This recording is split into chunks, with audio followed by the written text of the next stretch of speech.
strong.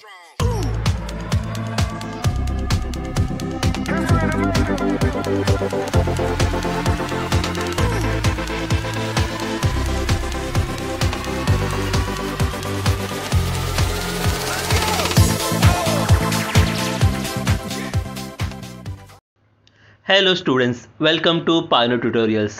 Exam सर पर है, साइंस का हमें पढ़ के कुछ हुआ नहीं, ये टेंशन खा जा रहा है। सो लेट्स अब इस पेपर को किस तरह से सॉल्व करें, कौन सा चैप्टर इंपॉर्टेंट है, किस चैप्टर का क्या वेटेज है, पेपर किस तरह से लिखे, पेपर्स में क्या क्या आने वाले, इस वीडियो में आप सब देखेंगे। तो इस वीडियो को आप आखिर तक ज़रूर देखिए। So let's start. टॉपिक इस क्या क्या होगा, chapter wise weightage, how to write science paper, summary of science 1 question paper. पर इससे पहले अगर आपने चैनल को सब्सक्राइब नहीं किया तो सब्सक्राइब कीजिए, लाइक कीजिए, कमेंट कीजिए और शेयर कीजिए जिसे इस वीडियो की ज़रूरत होगी। तो सबसे पहले हम देखेंगे chapter wise weightage. Chapter number 1 को 3 marks, chapter number 2 3 marks, chapter 3 4 marks, chapter 4 5 marks, chapter 5 3 marks, chapter 6 5 marks, chapter 7 4 marks, chapter 8 4 marks, chapter 9 5 marks, chapter 10 3 marks with options. ये 60 मार्क्स का पेपर हो जाएगा। आप मेरा नेक्स्ट वीडियो ज़रूर देखिए जिसमें आपको पता चलेगा इन 10 चैप्टर में से कौन से 5 चैप्टर्स को आप करने से आप 85% स्कोर कर सकते हो। So let us see the summary. Right, तो पहला क्वेश्चन होगा question number 1A, choose the correct alternative from the given option. That is we call as what, MCQ। अब बच्चों यहाँ ध्यान रखना है, जब आप MCQs लिखोगे तो आपको खाली आंसर्स के ऑप्शंस लिखने हैं। Option number A, B, C या D। If it is written in small, आपको स्मॉल में लिखना है, अगर वो कैपिटल में होगा तो कैपिटल में लिखना है। जैसे कि मैंने यहाँ 2 एग्जाम्पल्स दिए हैं। क्वेश्चन नंबर A का आंसर होगा समझो A, तो कैसे लिखा है हमने, capital A। Option number B, question number B का है ऑप्शन नंबर C, तो मैंने लिखा है कैपिटल C। आप इसको फिर से करेक्ट नहीं कर सकते। So what you are writing first time will be your last time. अगर आप उसे कट करके नेक्स्ट आंसर लिखते हो, it will consider as a wrong answer. Now question number 1B, attempt the following questions. इसे 5 मार्क्स के लिए आता है और 5 क्वेश्चंस होते हैं। इस 5 क्वेश्चंस में क्या क्या हो सकता है, कोरिलेट मीन्स कोरिलेशन। नाउ यहाँ क्वेश्चन क्या होगा, it is related to the scientific concept, जिससे हमें कोरिलेट करना है। या होगा option number B, find the odd man out. ये तो आपको सभी को पता है, ऑड मैन आउट क्या होता है। 3 या 4 ऑप्शंस दिए होंगे, उनमें से जो इनकरेक्ट होगा उसे आपको निकाल कर लिखना है। नहीं तो C, that is match the following. Next will be D, true और फॉल्स। या E में होगा give name to a figure. कोई भी फिगर ड्रॉ किया होगा, आप उसको फिगर को आइडेंटिफाई करना है और उसको नेम करना है। या दिया जाएगा मॉलिक्यूलर फॉर्मूला। या हो सकता है फिल द फ्लो चार्ट। तो यहाँ कितने मार्क्स के क्वेश्चन हो गए, ये 5 मार्क्स का क्वेश्चन होगा। It is from A, B, C, D, E। Right, इनमें से कोई भी हो सकता है। अगर आप कंफ्यूज हो कि क्या पढ़ना है क्या नहीं, तो मैंने डिस्क्रिप्शन में इसका लिंक दिया है फॉर MCQ क्वेश्चंस एंड ये आपका क्वेश्चन नंबर 1B का। तो आप ज़रूर इस वीडियो को लिंक को क्लिक कीजिए और इसके आंसर्स पाइए। Next will be question number 2, that is question number 2A, give any 2 scientific reason, that is for 4 marks. तो एक आंसर का वैल्यू कितना हो गया, 2 मार्क का। बच्चों यहाँ ध्यान देना है, आपका आंसर एकदम छोटा भी नहीं होना चाहिए या एकदम बड़ा भी नहीं होना चाहिए। तो मिनिमम आपको 2 पॉइंट्स लिखने ही होंगे। बट आप ध्यान रखिए कि उसमें आपका साइंटिफिक टर्म्स होना चाहिए। प्लस ये भी ध्यान रखिए, अगर आपको लगता है कोई साइंटिफिक टर्म या कोई इंपॉर्टेंट टर्म होगा, उसे आप अंडरलाइन कीजिए। ध्यान रखना है, उसे आपको पेंसिल से ही अंडरलाइन करना है। Don't use other colour pens, जैसे कि ब्लैक कलर या red colour. Now question number 2B, attempt any 3 of the following.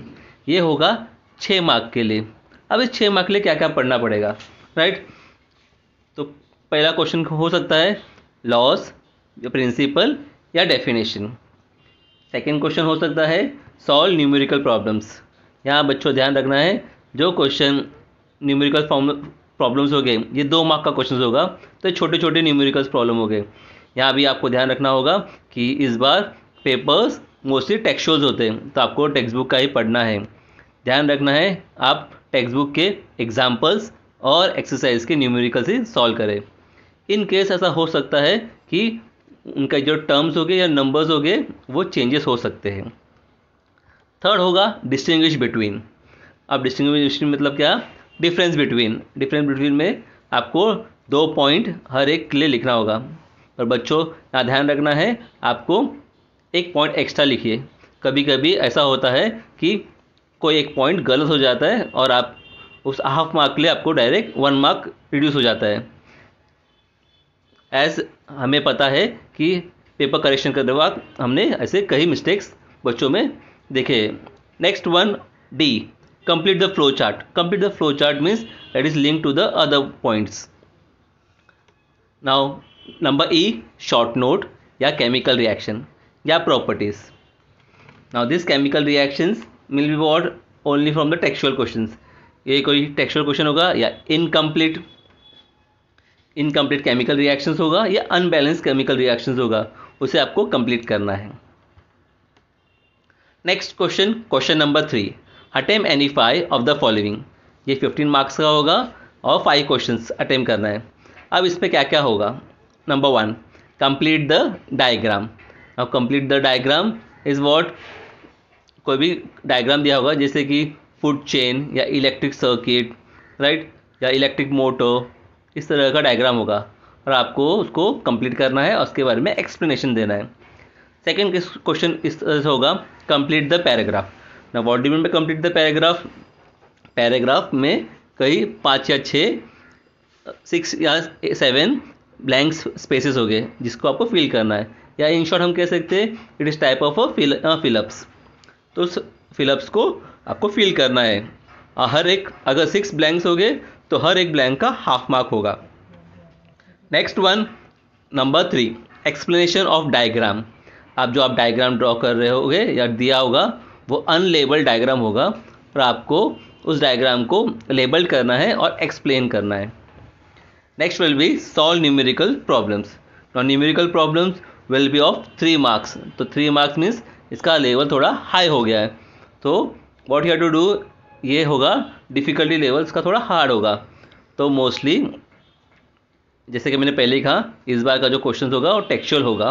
Chances are there it will be textual only. Number 5 will be answer question based on figures. अब exam में आपको कोई diagram दिया जाएगा, आपको इसके बारे में एक्सप्लेन करना होगा, right. Example, it can be electric circuit या गैल्वेनोमीटर या इलेक्ट्रिक मोटर, जनरेटर या कैपलस लॉ।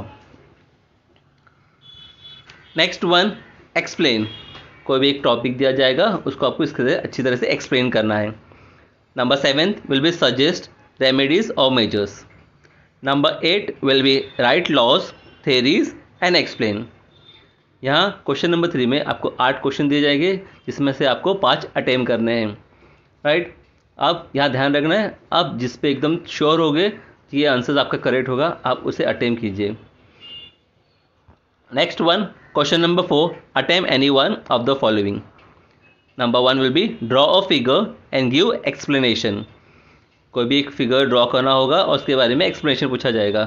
जैसे example, electric motor, electric generator, right, और क्या होगा मिरेज, या होगा डायग्राम, रे diagram, anything. Number 2 with the correct the incorrect diagram. Now students will be asked to correct the diagram and explain the diagram. Number 3 will be what? Answer the question based on figure. You have to answer the questions which will be there according to the figures. Figure जैसे मैंने कहा था पहले, it can be any figure. आप उस figure को identify करना है और उससे based question आपको पूछे जाएंगे. Number 4 will be the answer the question in detail. In details means what? Short answers. Number 5 will complete the given incomplete table charts. कोई भी चार्ट दिया जाएगा या टेबल होगा जिसमें इनकम्प्लीट होगा या सेंटेंसेस इनकम्प्लीट हो गए, आपको एज पर रिक्वायरमेंट उसको आपको कंप्लीट करना होगा। बच्चों ये ध्यान रखना है कि ये जो क्वेश्चंस है ये कई क्वेश्चन पेपर्स को स्टडी करने के बाद मैंने बनाया गया है, तो mostly it is what according to the board papers only. तो बच्चों ध्यान रखें कि आपको जो आंसर्स आते हैं वही आप अटेम्प्ट कीजिए, करेक्ट कीजिए, और यहाँ ध्यान रखना है हर एक क्वेश्चन न्यू पेज पे होना चाहिए जिससे एकदम क्लियरिटी दिखाई दे। होप आपको समझ में आया होगा। आप अगर आपके कोई क्वेरीज हो गए तो आप मुझे कमेंट बॉक्स में कमेंट कीजिए और लाइक कीजिए, आप सब्सक्राइब कीजिए। Thank you.